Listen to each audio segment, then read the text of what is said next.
such. For one, more than 90% of Africa's trade occurs via sea freight. Likewise, fresh and saltwater fish have vital food and nutritional values to over 200 million Africans and provide income for over 10 million. As such, there is a great need for Africa to pursue its blue economy's ambitions and transition towards sustainable blue growth, such that it could effectively balance out socio-economic and environmental needs and continuously yield maximum benefits from its aquatic resources for generations to come. Despite Africa's rich aquatic abundance, the continent is still plagued by large-scale poverty. To top it off, Africa has been labeled as the fastest growing continent, such that Africa has been projected to account for much of the exponential population growth in this century, notably a quarter of the Earth's population by 2050. Unfortunately, this growth spurt has generally not been accompanied by broad-scale social progress and structural transformation of the African economy. Plus, the global operating environment is becoming increasingly challenging. This has been accentuated by the COVID-19 pandemic. Disruptions in investment and trade flows threaten to exacerbate the fragility of Africa's socio-economic status quo and to equally hinder the upshooting of promising transformative endeavors. It is therefore critical that Africa exercises more shrewdness in its approaches and engages in practices that present limited risk. To note is that Seychelles, in its pursuit of the blue economy agenda, has always opted for strategies that would not put the country at odds with its neighbors. For example, whilst delimiting its maritime zones of jurisdiction, it has always avoided conflicting situations. This has been highlighted by the Vice President Meritor's earlier presentation about Seychelles' dealings with its neighbors. In fact, Seychelles has always prided on exercising good links and relations with the outside world, which is why the country has benefited from several favorable partnerships which have brought life to environmental and blue economy initiatives that have enabled it to make progressive steps towards its blue aspirations. Thank you. Oh, thank you so much, Philippe Michel, Special Advisor to His Excellency, the Vice President of the Republic of Seychelles Islands. Thank you very much. Just one quick question. In terms of the challenges that your Seychelles is facing right now, how are you able to handle this type of development, considering the kind of incident that happened in Mauritius?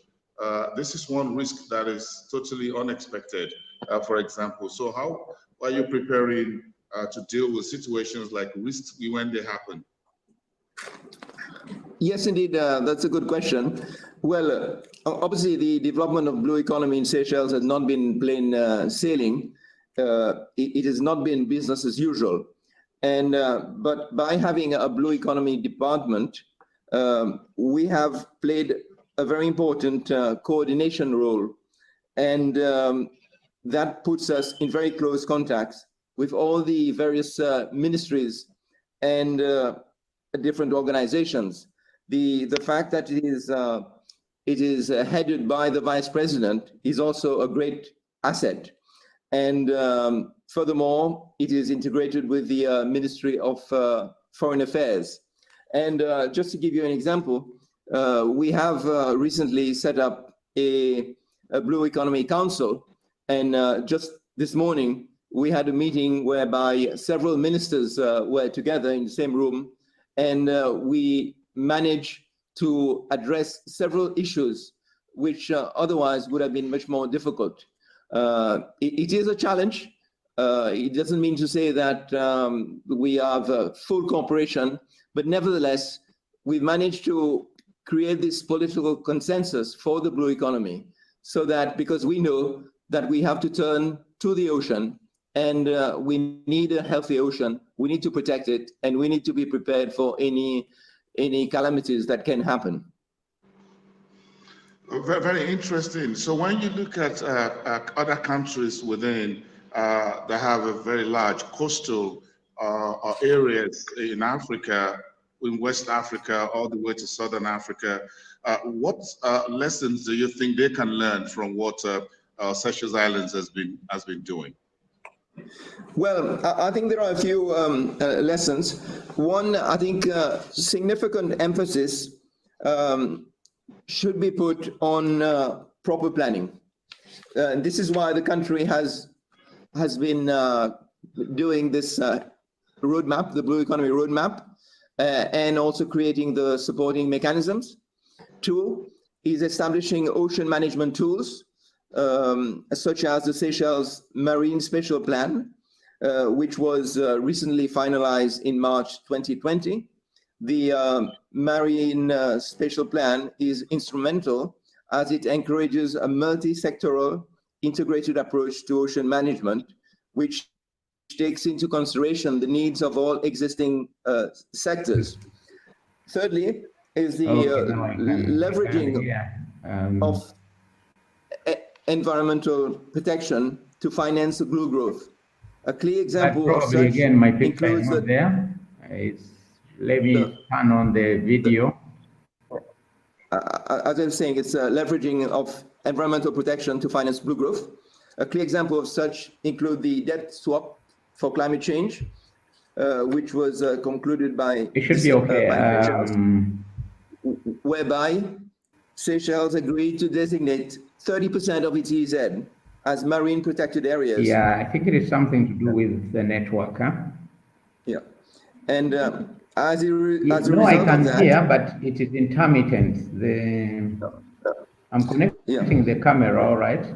But I think it's something to do with as the a result network. of that, Seychelles bought back some $20 million of its debt from the Paris Club of creditors, and at the same time, okay, with the camera off, then I have more bandwidth, huh?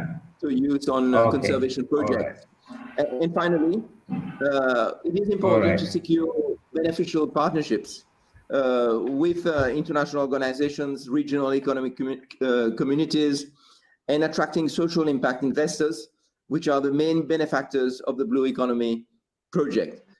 As an island state, it's highly important and essential that we do have close cooperation with our neighboring states, like Seychelles has with Mauritius, for the joint management area, which the Vice President this afternoon talked about, and build this cooperation with all our neighbors. Thank you so much, Special Advisor to the Vice President of the Republic of Seychelles. We appreciate those insights into some of the key points using policy, environmental protection, and other advice that you give to other countries that will be pursuing a blue economy. And that is very key for countries, for example, Nigeria, that has hundreds and several hundreds of coastal line, and they hadn't really been touched. They are pristine. They are there. Across Africa, blue economy, of course, will be a game changer for countries that are resource-based in commodities like oil and gas, like Angola, Nigeria, and others who are seriously pressured right now because of the volatility in oil prices and the disruptions to global oil demand. Thank you so much.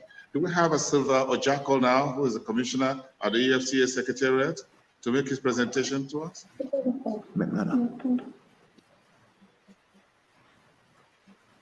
Mr. Silva?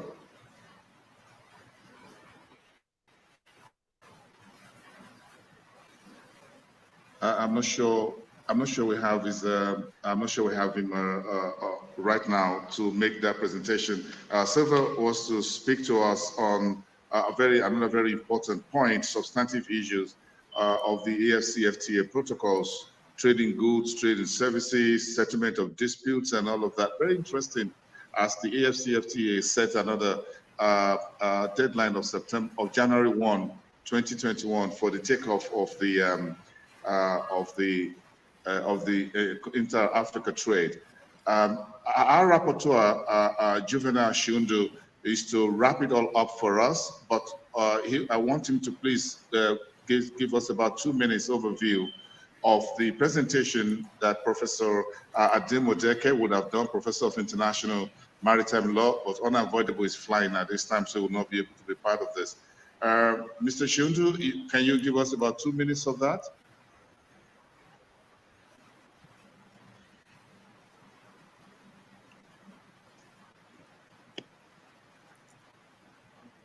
You are not very clear. Can you repeat? I can't hear you. The sound is not clear. Okay, sir. Is that Mr. Juvenal Shundu? Can you hear me? Yes, I can hear you, sir. Can you hear me? Yes, yes, I can hear you Hello? very well. Yes, I can hear you very well. It's actually raining. It's raining where I am, so the sound is not very clear. Okay, we understand that. Thank you very Hello? much, Mr. Silva. We appreciate that, Silva. We appreciate that very much. Thank you very much. I was just trying to get the rapporteur, Mr. Shundu, to speak to the presentation that Professor Ademun Odeke would have done if you were present at this forum.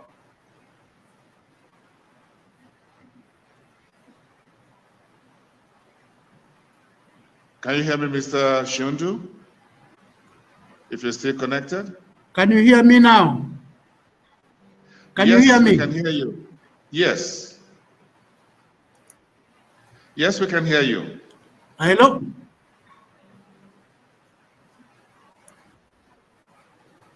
Okay, Mr. Shundu will continue Hello? right now. Mr. Shundu, please go ahead. Hello?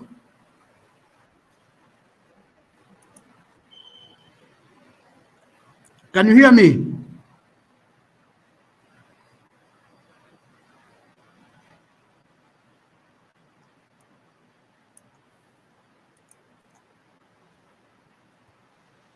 I think we are having technical difficulties with Mr. Shundu's connection.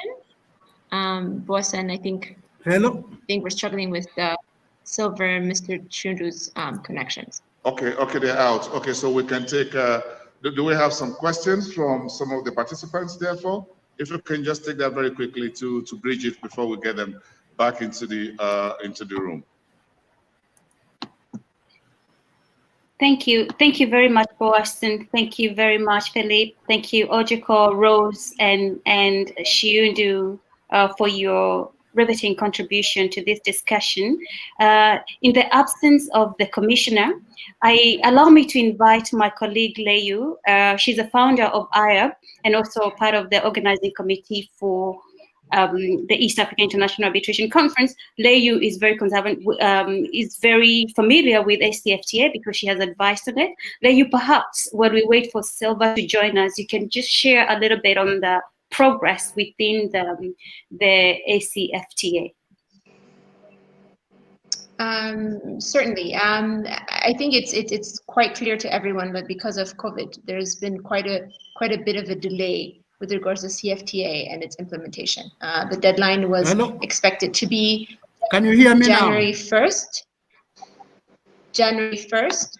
And unfortunately, it had to be pushed away for one more year. So because, as you can imagine, negotiations are very difficult to do at this moment. There was a big discussion on whether negotiations should be in person or we could actually do negotiations virtually. And it seems that the consensus is going towards the fact that negotiations would have to be in person rather than virtual. So, now we have a serious problem. But in terms of development, the CFTA is officially, the handover is ongoing at the moment. And there's a brand new building in Accra that has been handed over to the Secretary General, His Excellency Wamkelemene. And I believe things will start, moving forward with regards to that. There's a few things I wanted to point out with particularly what Rose had outlined with regards to the dispute settlement mechanism. Rose mentioned that the WTO is currently struggling because the appellate body, due to lack of nominations or appointments by the US particularly, is at the moment non-functional, which is a very difficult space to be in, particularly when you're in the trading space, because you're out, you can trade, but you also have difficulties, conflicts in trading. And when you have conflicts in trading, you're going to have to go through a dispute resolution mechanism. And if your dispute resolution mechanism is at the moment not functional, it really does pose a systematic problem, not just to the dispute resolution, but to the trading system as a whole. I think the one thing that the CFTA, and particularly, if you look at the dispute resolution mechanism, one thing that it has done, and I believe this is a lesson learned from the WTO, is in the moment where the nominations are made to the dispute resolution body, if the countries or if there is a political challenge with regards to the nomination and the nomination does not happen in time, there is a time limit, and then there's a backdoor mechanism through which the judges would actually be nominated. So it kind of takes away the potential of having a dispute resolution mechanism that will be non-functional. So I think that's one of the biggest, I think, lessons that the CFTA has taken from the WTO. The one challenge I think the CFTA is obviously going to face is with regards to the investment protocol, is the understanding that the kind of investment protocol that would have to be passed by the CFTA is not one that is like your regular investment protocol. And the reason being is if we're trying to promote intra-Africa trade, we have to understand where our trading level is. Are we manufacturing? Are we producing? Okay. If we're not manufacturing or producing, then now I can hear at the moment, okay, we actually have to see how we can support each other's capacity for production as part of the investment protocol, but also as part of a strategy to have an intra-Africa trading mechanism. If a country is going to only be exporting, primary resources, then we're all going to be stuck in the same situation. Our goal is to not just trade within Africa, but it's also to make sure we provide value added to the products that we are going to be trading amongst each other, and creating kind of a supply chain in terms of adding value to the product within the continent itself. And I think that's really what the investment protocol is going to have as a challenge. And I think, with the leadership at the moment, it's in good hands to be able to take it forward. So I will take any questions that you have, Boasen.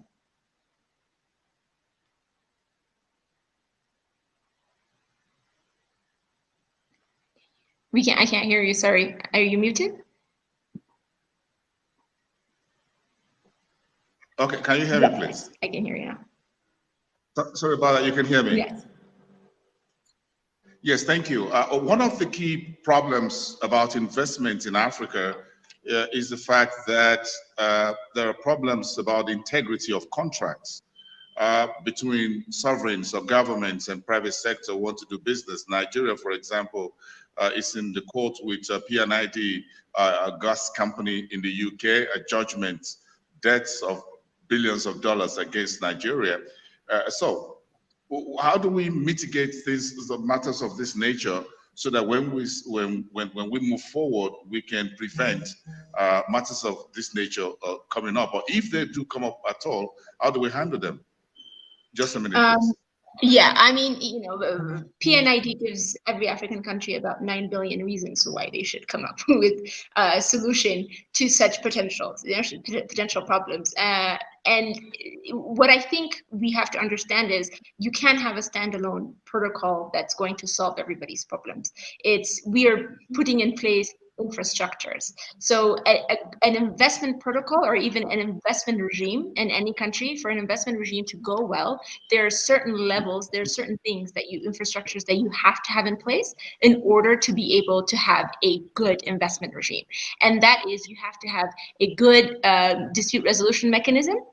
whether it is through your courts or through arbitration or any other ADR mechanism. It is an enforcement mechanism that's actually really important, and it's also a mechanism that's actually going to allow you to make sure your contracts are free from any types of. I mean, we had a session earlier about fraud and corruption in arbitration. Is you have to have mechanisms, bodies that oversee these contracts, so that such issues do not come up, and that if they come up, there would be a clear way of managing them, whether it is through the dispute resolution mechanism or other review mechanism that you have during the negotiation process. And I think that's one thing we also have to think about. The negotiation process is a very key process. We talk about the dispute resolution on this conference, but we also sometimes make reference to the negotiation process, which is where you can make sure that the process is clear, it's clean.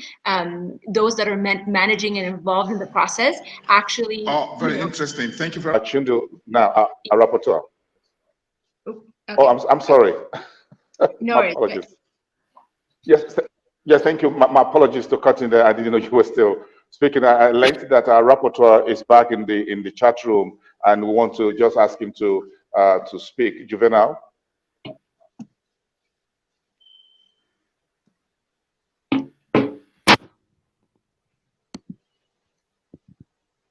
Hello, Juvenal. Hello? Hello, Juvenal, can you hear me?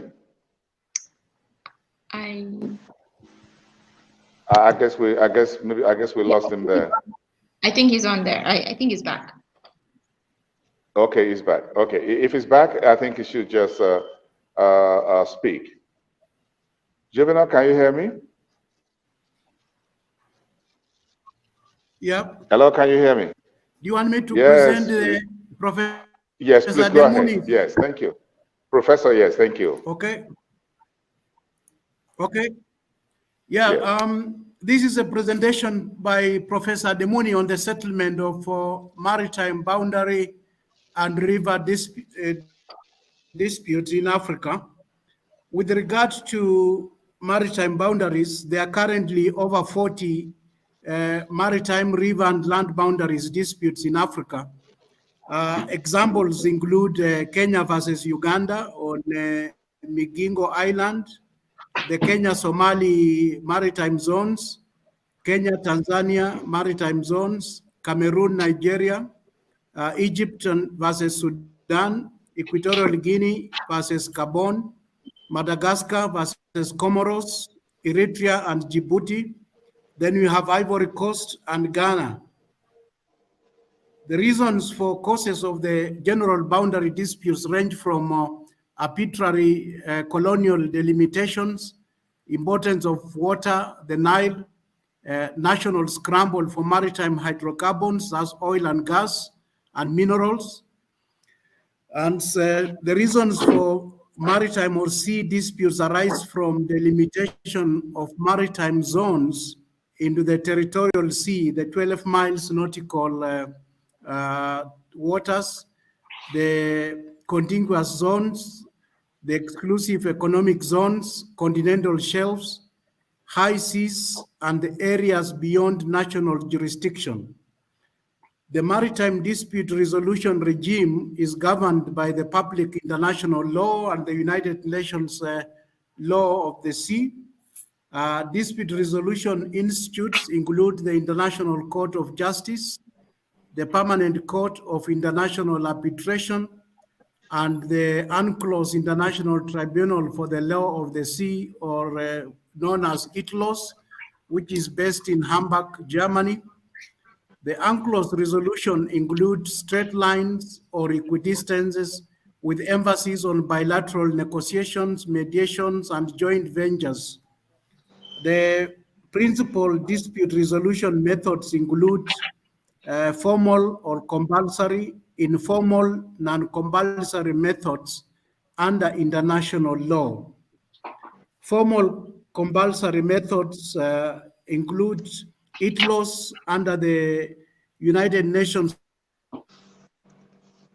Annex 5, the International Court of Justice under Chapter 6, the UN Charter and Arbitral Tribunal under the United Nations Law of the Sea, Part 5.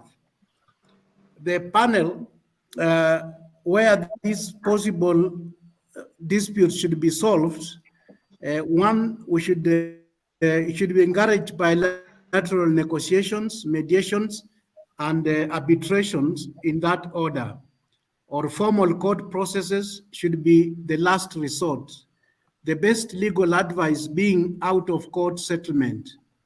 Under no circumstances should force be an option, and this would lead to closer economic relations between the countries and the successive tappings of the blue economy, for which the Indian Ocean and Africa are the trendsetters. With regard to the Nile case study, I don't know if I'm still, are you still hearing me? Yes. Yes. Can you hear me? Yes. Yes, yes, we can hear you. Okay, Yes. I'll continue. I wasn't sure.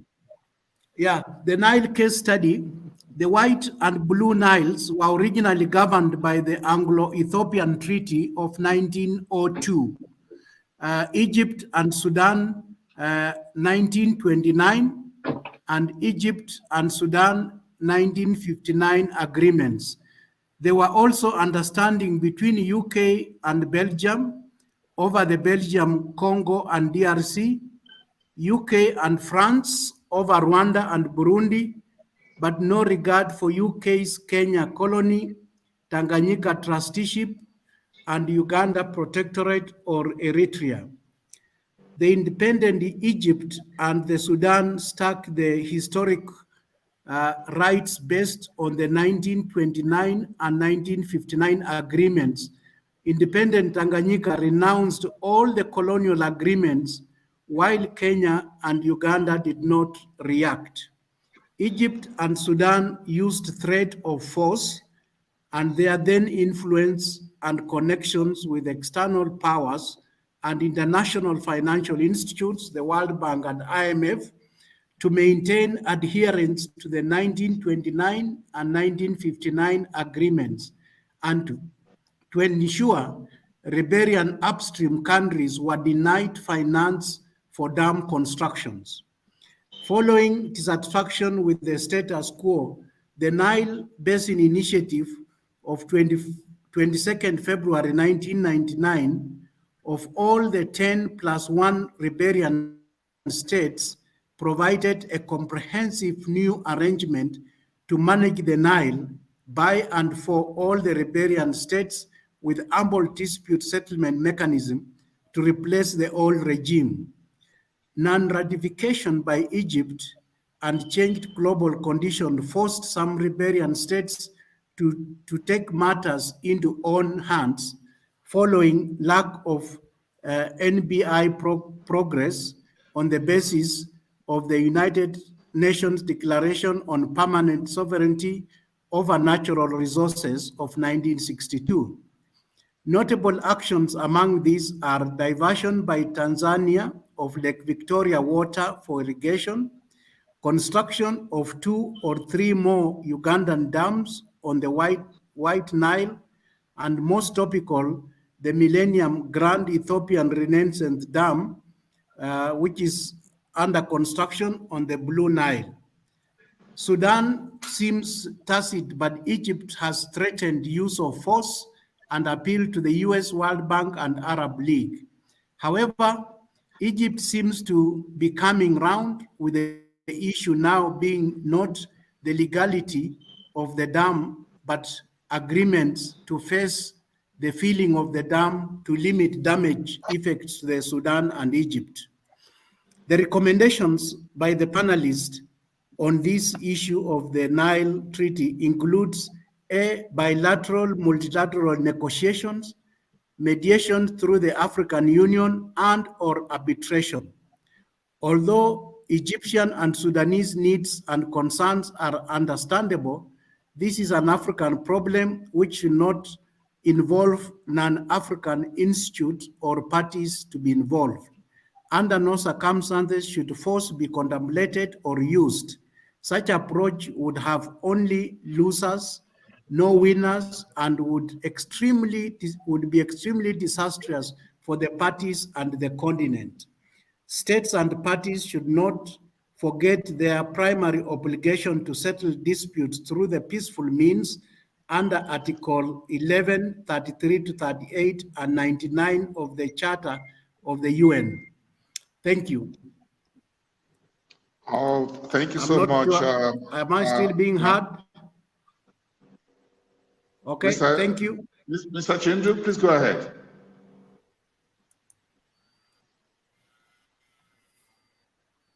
Mr. Chindu? I'm losing you. I've finished. Okay, yes. We say thank you very much for that presentation. Hello? I was just asking if there are other panelists or okay, participants have one or two more questions they would like to bring up as we started wrapping up on the program.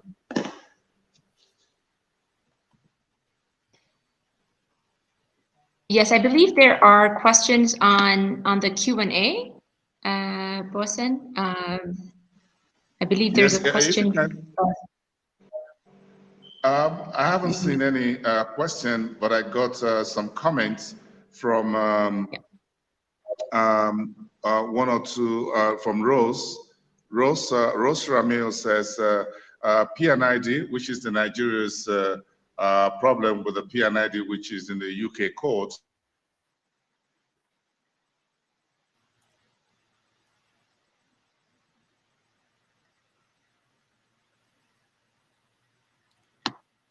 Have state-to-state arbitration.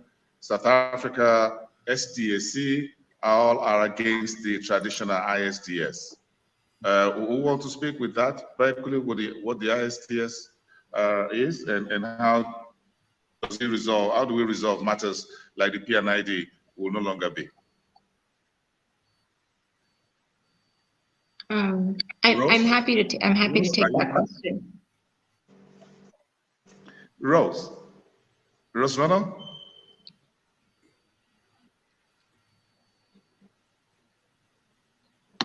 Hello, Rose. Rose, can you hear me? Leyu, you can take the question. Agnes, can you hear me? I can hear you. Muted. Leyu will respond to that question, if I'm right. Leyu, please go ahead. Okay. Yeah, I'm happy to answer that question. I think Rose is also muted. Perhaps Rose can speak after me, if that's okay with you, Bosen. Good. Please go ahead. Okay.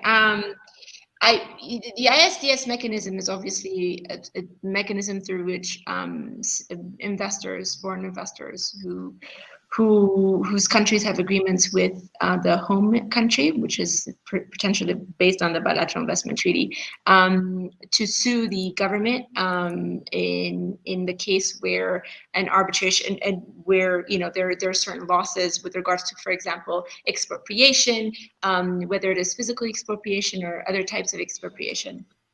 So it provides private investors the venue of taking governments on with regards to their investments. Now, that's a bit of a sore point currently because of some of the decisions that have come up, not just in recent years potentially, but also there's some decisions from previous years.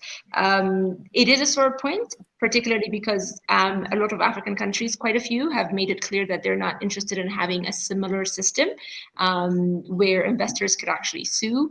African investors would sue African countries, and that is a bit of a challenge in my view. I think that's obviously one of the biggest challenges of the investment protocol, particularly because our governments have signed over 1,200 bilateral investment treaties with non-African countries.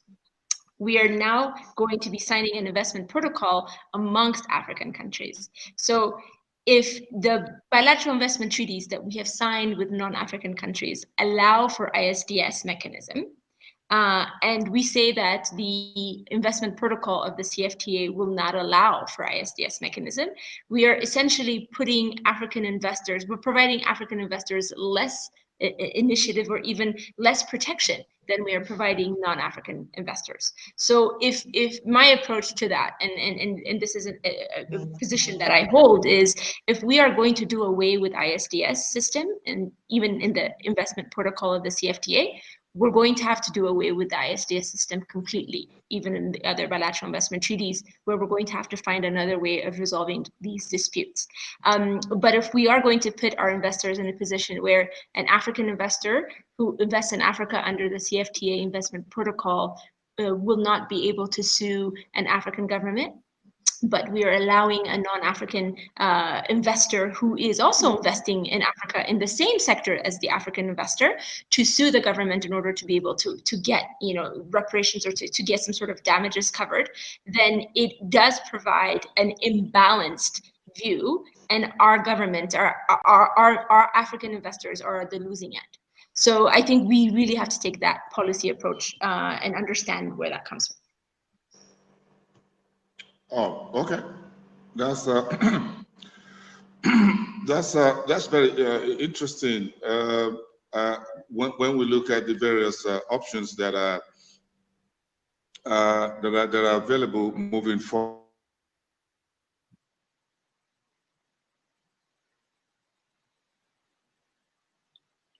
I think Boston is disrupted. The theme is disruption in Africa, and we can, Boston, you were disrupted, but you're back. Yes, go ahead. Yes. If it's okay with you, I can quickly go through the questions or read all of them, and I'm sure the speakers can read them. So the first question is, does WTO really work, and is it a good old boy network? Does it work for Africa, and should we be really learning from mistakes? Shouldn't we just be, as Mr. Machera said, should we be establishing our own strong networks? So Rose, I guess that's for you. Does it work? Has it worked for Africa? I know there is an ongoing search for the new WTO head. There is a talk that this time we need an African to head that body. Would that really matter for Africa?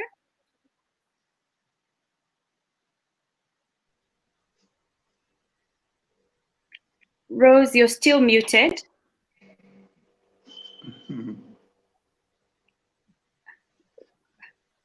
Rose, no, you're still muted. We can't hear you. Perhaps while we're waiting for Rose, I think I know what your answer is, Leyu.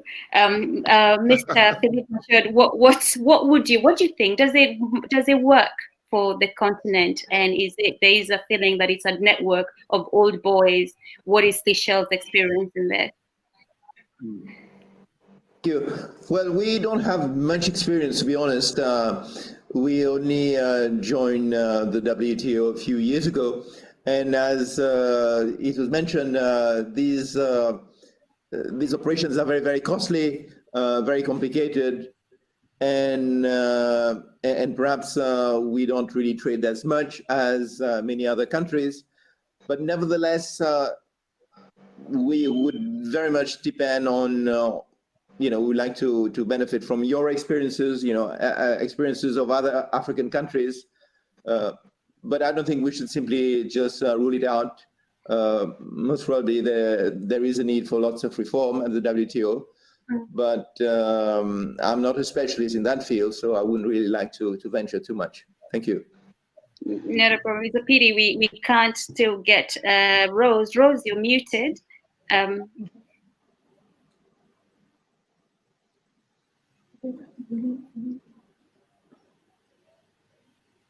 Leyu, because I know your answer and the participants don't know, what's your response? Perhaps you can share with everybody else.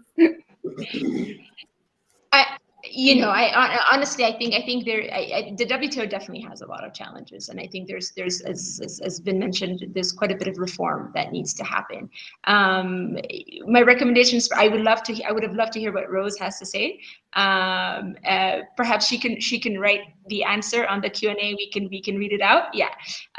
But in the meantime, my perception is it is an extremely costly process. Has been mentioned, but it's also it's one that there's funding for it from other independent, like NGOs or or funds that are coming from developed countries, and that kind of puts you in a pretty precarious situation where if you are a developing country or an LDC and you're trying to take on a country that's a superpower, that really does put you in a very difficult position, and that is why you see that there are very, very few cases. I don't even think there are actual cases where an African country has started, but I know there's a few cases where African countries have come on board the case after it started. So I think it's in terms of just resolving disputes. We have not used it very much. But I'm curious to see, again, like I said, Rose's perspective. But I think that it's too extremely costly, it's too complex, and our governments actually, unfortunately, don't have the finances to be able to push such a process forward. Great. The other question on the chat is on AfCFTA dispute resolution mechanism that is going to be based on WTO. Any of you can take that question. Can you comment on how dispute resolution of AfCFTA that is based on WTO dispute resolution? Again, should we be learning from mistakes? I guess perhaps you alluded into it, but briefly. Rose, Leyu. I will take, yes, there's quite a few things. I mean, listen, the challenges are going to be very present, and the drafting or whatnot is not going to be a walk in the park. But yes, the WTO does provide a huge learning curve. If you look at for example, the services and the trade in goods and trade in services protocols, they're very much they're very much inspired by the WTO's format, as well as the dispute resolution mechanism. And like I mentioned earlier, there is a clear kind of a round solution to a space where a country is supposed to nominate a judge on the appellate body, and then and they don't. Instead of being at a standstill like you are at the WTO at the moment, the dispute resolution protocol of the CFTA provides for a time limit upon which a judge has to be nominated in order to move on with the case. So I think yes, there's a lot that the CFTA can learn from the WTO's mistakes, but I think in my view, the way things are going, I think there will be a few solutions that the CFTA has brought forward that the WTO is going to have to learn from the CFTA as well. Mm-hmm. A very important point. I can see on the chat a lot of comments.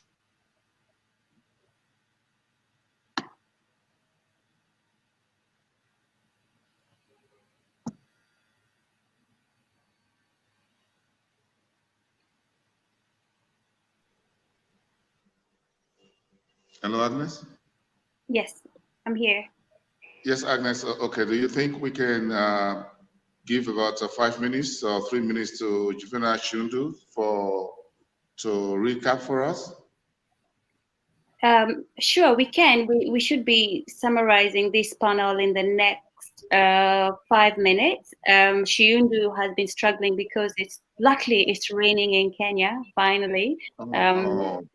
We are grateful for a bit of rain. But there are conversation on chat, and our speakers will be able to respond to any questions you may have. I've also seen Rose is responding to the questions on chat. So please have a look, and some of the speakers may be able to respond to those questions directly. Thank you, Leyu, for stepping in. My sincere apologies for the poor connection we've had. I will now hand over to you back, Boasen. Perhaps you can summarize and hand over to Leyu to close the session. Thank you. I think, thank you, Agnes. I think the chief takeaway is that whatever we're working on in the AfCFTA, we'll still need to go by the best practices that the WTO gives. AfCFTA will be big, no doubt, we all know that, but Africa, the AfCFTA will still needs to look up to the WTO in some manner, a picture. So we will very much appreciate and see how Africa will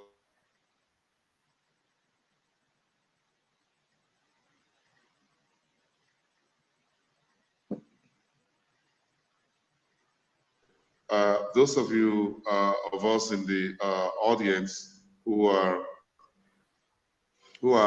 professionals in international law, arbitration, adjudication, and matters of this nature, it is important to know that all of you are professionals in international law, whether it's maritime or whatever, will need to know that yes, this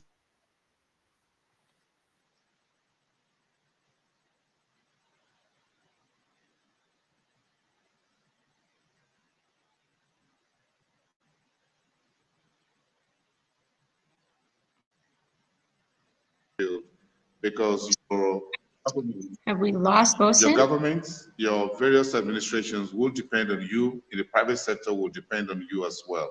So moving forward, there's a whole lot that the international arbitrators will have a key role to play under the COVID-19, post-COVID-19 AfCFTA in moving Africa's economy forward. So you are not just lawyers, you are part of the economic game changers for the African continent.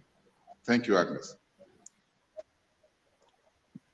Thank you. Thank you very much, Bosin, for moderating this session. A special thanks to our speakers, Rose Rono, who is a director at the Kenya Trade Agency, Leyu Tamaru, founder of IAB, Mr. Philip Mashad, who is a special advisor to the VP in Blue Economy, Silva Ojiko, who unfortunately we could see him, but we couldn't hear from him, and Mr. Juvenal Chiundu for stepping in on behalf of Professor Odeke. I really want to thank you, participants. Thank you for your patience and apologies for the constant disruption. As I say, the theme is disruption. We gotta learn and live with it. So I promise you tomorrow will be an even better day. I now hand you over to Leyu, who will summarize the day and also tell us what we are ready for tomorrow. I thank you very, very much. Thank you. Thank you, Agnes. I think we've had quite a day of activities with regards to some of the topics that we've had, from the keynote addresses that raised some important issues with regards to the continent, and of course the underlying theme was the impact that COVID has had and how that has made us all have to go virtual, including this conference, which we at the original plan had imagined would be in Zanzibar. So we were expecting to be on a beach with a bonfire at some point today, but alas, COVID happened and we're now all online. But there's a huge benefit for things to being online, and that is we are accessible. The conference is accessible to many people around the world. It's less costly, but then the fact that working from home has become such a normal thing, it really does move things forward.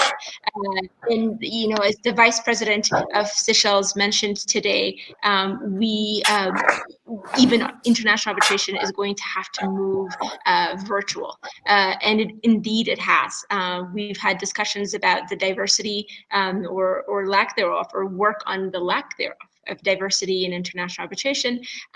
We've seen some of the ongoing efforts that are currently happening, whether it is the ERA Pledge or the African Promise. We have avenues through that are building, looking to push forward the presence of women, but also the presence of Africans in international arbitration. There's a constant discussion about there's a lack of capacity, and I don't think it's not just lack of capacity at every level, as Professor Emilia mentioned. There is capacity, but the capacity that is there we're not even using, and you can only develop capacity when there's more work, more exposure to work. So the work itself is actually really important. Moving forward from there, we've also had a discussion on fraud and corruption in international arbitration. We've also had the point of the case concerning PID come up even on this session. which is a key that very much concerns corruption and how arbitration manages these upcoming kind of thorns on the side, and what it is meant to do. And of course, we had the discussion today here, which is on disruption. And there is a lot of disruption happening, and that disruption is it's something that, again, who would have thought that we would be online, having this conference, or even having hearings online at all. Last year, just a few months ago, this is not something that we imagined would actually happen. So there is a lot of disruption. There's a lot of disruption at the WTO level. There's, disputes are not just in investment. There's this maritime disputes that the African continent is actually at the forefront of. We've heard a few cases, for example, the Somalia, Kenya case, there's the Ivory Coast and Togo case that, which the Ivory Coast and Ghana case, which was at ITLOS. But there's also major efforts, and we've heard from the Seychelles Vice President's office today with regards to the blue economy and how the blue economy is going to be supported, and how the dispute resolution mechanism with regards to the blue economy can be managed without necessarily having to go to arbitration or whatnot. And I think the example that was mentioned with regards to Mauritius and Seychelles and how they manage their disputes is a really big learning point for all of us. So with all of this information, which I obviously cannot sum up, but have done my best to do so, I think we've had a wonderful day, and we have a lot planned for you tomorrow. And thank you so much for joining us today. Thank you to our sponsors. Thank you to our partners who've made this possible. Thank you very much to my co-organizers who work day and night to make sure this happens, and to the entire team. So thank you all, and we very much look forward to seeing you tomorrow. I really want to urge everybody to consider our speed networking session. It is really, really nice. We had very positive feedback about it today. So do join us tomorrow, and we look forward to seeing you again for our last day. And of course, the Africa Arbitration Awards.